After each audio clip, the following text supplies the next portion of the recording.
12 सांसदों के निलंबन पर गतिरोध जारी। सरकार ने बुलाई बैठक में चारों विपक्षी दलों के शामिल होने के आसार नहीं, थोड़ी देर में होनी है बैठक। सरकार ने कांग्रेस और टीएमसी, शिवसेना और सीपीएम को बातचीत के लिए भेजा न्योता। कांग्रेस नेता खड़गे की मांग, सभी विपक्षी दलों को बुलाए सरकार। कांग्रेस नेता खड़गे ने कहा, विपक्षी दलों की एकजुटता तोड़ने की साजिश में नहीं होंगे शामिल। बातचीत के न्योते को टीएमसी नेता जेरेक ओब्रायन ने बताया नाकाम स्टंट। कहा, निलंबन पर सभी विपक्षी दल एकजुट। आज लोकसभा में चुनाव सुधार संबंधी विधेयक पेश करेगी सरकार। बुधवार को केंद्रीय मंत्रिमंडल ने विधेयक के मसौदे को दी थी मंजूरी। ओवैसी ने वोटर कार्ड को आधार कार्ड से जोड़ने का विरोध किया। निजता के अधिकार का उल्लंघन और सुप्रीम कोर्ट के आदेश की अवहेलना करार दिया। लखनऊ में समाजवादी पार्टी दफ्तर के बाहर लगे नए पोस्टर्स में लिखा, हमारे पास अखिलेश है, बीजेपी के पास आयकर विभाग, सीबीआई और ईडी है। यूपी के सीएम योगी आदित्यनाथ आज जौनपुर दौरे पर जाएंगे। केंद्रीय मंत्री गडकरी के साथ 1500 करोड़ की परियोजना का शिलान्यास और उद्घाटन करेंगे। आज वाराणसी भी जाएंगे सीएम योगी। पीएम मोदी के कार्यक्रम की तैयारियों का लेंगे जायजा। उद्धव सरकार पर गृह मंत्री अमित शाह का बड़ा हमला। कहा, महाविकास अघाड़ी सरकार 3 व्हीलर ऑटो की तरह सरकार के तीनों टायर अलग अलग दिशा में। अमित शाह बोले, उद्धव ने सत्ता के लिए हिंदुत्व से किया समझौता। शिवसेना की 2 पीढ़ियां जिनसे लड़ती रही, उन्हीं की गोद में जाकर बैठे। गृह मंत्री शाह के आरोपों पर बोले शिवसेना सांसद अरविंद सावंत, धोखा शिवसेना ने नहीं, बीजेपी ने दिया। गठबंधन के समय तय हुई थी सत्ता में 50% की भागीदारी। स्वर्ण मंदिर में बेअदबी की कोशिश की जांच के लिए एसआईटी का गठन। डिप्टी कमिश्नर करेंगे एसआईटी की अगुवाई। 2 दिन में आएगी जांच रिपोर्ट। सीएम चन्नी ने हरमिंदर साहिब का किया दौरा। चुनाव से पहले साजिश की जताई आशंका। गलत एजेंसी अमन चैन बिगाड़ने की कर सकती है कोशिश। कपूरथला पुलिस ने कहा, बेअदबी के कोई सबूत नहीं। चपाती खा रहा था युवक, सेवादारों को देखकर डरकर भागा। श्रीनगर में सिख समुदाय का प्रदर्शन। अमृतसर गोल्डन टेम्पल की घटना पर जताया विरोध। मथुरा की बीजेपी सांसद हेमा मालिनी का बड़ा बयान। कहा, अयोध्या और काशी की तरह मथुरा में होना चाहिए भव्य मंदिर।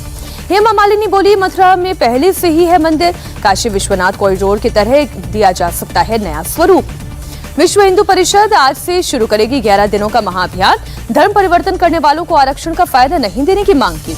महाराष्ट्र के मंत्री गुलाबराव पाटिल ने अपने क्षेत्र जलगांव में सड़कों की तुलना हेमा मालिनी की गालों से की, बाद में मांगी माफी। मंत्री गुलाबराव पाटिल ने कहा, किसी की भावना को ठेस पहुंचाना नहीं था मकसद। बाला साहेब ने हमेशा महिलाओं का सम्मान करना सिखाया। 5 राज्यों में होने वाले विधानसभा चुनावों की तैयारियां तेज। आज से 3 दिवसीय गोवा दौरे पर चुनाव आयोग की टीम। राजधानी दिल्ली और एनसीआर में सर्दी का सितम। लोधी रोड इलाके में 3.1 डिग्री तक गिरा तापमान। सीजन की सबसे सर्द सुबह। पहाड़ी इलाकों में बर्फबारी के कारण दिल्ली में आने वाले दिनों में और गिर सकता है तापमान। कोहरे के भी आसार। उत्तर प्रदेश के कानपुर में शीतलहर के चलते बढ़ी ठंड। न्यूनतम तापमान 5 डिग्री दर्ज। लोगों ने लिया लाभ का सहारा।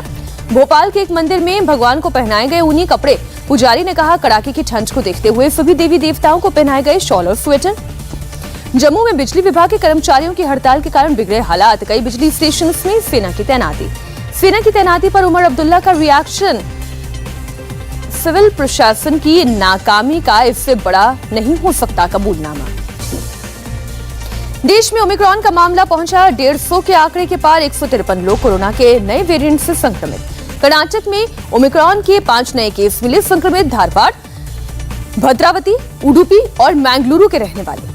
महाराष्ट्र में ओमिक्रॉन के 6 नए मामलों की पुष्टि। राज्य में अब तक 54 लोग इस वेरिएंट से संक्रमित। गुजरात में ओमिक्रॉन के 4 नए मामलों का पता चला। अभी वहां तक 11 लोग ओमिक्रॉन से पीड़ित हैं।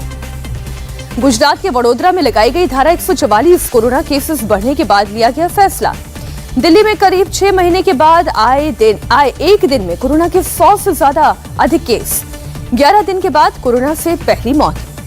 ओमिक्रॉन केस बढ़ने के बाद दिल्ली में सीएम अरविंद केजरीवाल ने आज डीडीएमए की बैठक बुलाई। एलजी अनिल बैजल की अध्यक्षता में होगी हालत की समीक्षा। इंदौर में विदेश से लौटे 6 यात्रियों में कोरोना की पुष्टि। जीनोम सीक्वेंसिंग के लिए भेजे गए सैंपल। देश में कोरोना के 6,563 नए केस। 24 घंटे में 132 लोगों की जान गई। दिल्ली के रोहिणी कोर्ट में ब्लास्ट के सिलसिले में गिरफ्तार डीआरडीओ वैज्ञानिक ने पुलिस कस्टडी में की खुदकुशी की कोशिश। जहर खाया, एम्स में कराया गया भर्ती। इंदौर में एमडीएमए ड्रग्स के साथ एक महिला गिरफ्तार। 10 लाख की कीमत के ड्रग्स जब्त। महाराष्ट्र के सोलापुर में 626 किलो गांजा बरामद। 2 गाड़ियों से जब्त किया गया 1.5 करोड़ का गांजा। 2 आरोपी गिरफ्तार। नागपुर के सावनगरे में बड़ा हादसा। शराब के नशे में एक युवक ने रिवर्स गियर में 2 लोगों को कुचल दिया, हालत गंभीर। रेस्टोरेंट से निकलने के बाद युवक ने कार रिवर्स के दौरान ब्रेक की जगह एक्सीलरेटर दबाया। पूरी वारदात सीसीटीवी में कैद हुई। बिहार के गोपालगंज में फिरफिरे ने स्कूल से लौट रही छात्रा पर चाकुओं से ताबड़तोड़ हमला किया। छात्रा को गोरखपुर किया गया रेफर। अपने 2 सहेलियों के साथ स्कूल से वापस लौट रही थी छात्रा। सदर अस्पताल के डॉक्टर्स के मुताबिक पीड़ित के शरीर पर गहरे घाव।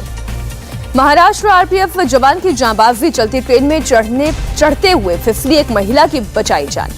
एडली टेस्ट में इंग्लैंड की टीम पर हार का खतरा। दूसरी पारी में 86 रन पर गिरे 5 विकेट। चीन की टेनिस स्टार पेंग शुआई का यू टर्न, एक अखबार से कहा, मैंने यौन उत्पीड़न का कभी नहीं लगाया था आरोप। वर्ल्ड चैंपियन बनने से चूके badminton star Kidambi Srikanth BWF world championship के फाइनल मुकाबले में मिली हार। फिलीपींस में टाइफून से मरने वाले लोगों की तादाद में इजाफा। अभी तक तूफान से 208 लोगों की जान गई। इस्लामाबाद में हुई OIC की बैठक। इमरान खान ने अमेरिका से की अपील, अफगानिस्तान के सीज बैंक फंड को जल्द रिलीज करे अमेरिका। इंडिया टीवी हर वक्त हर जगह डाउनलोड करने के लिए सर्च करें India TV news Google play store या ऐप स्टोर पर।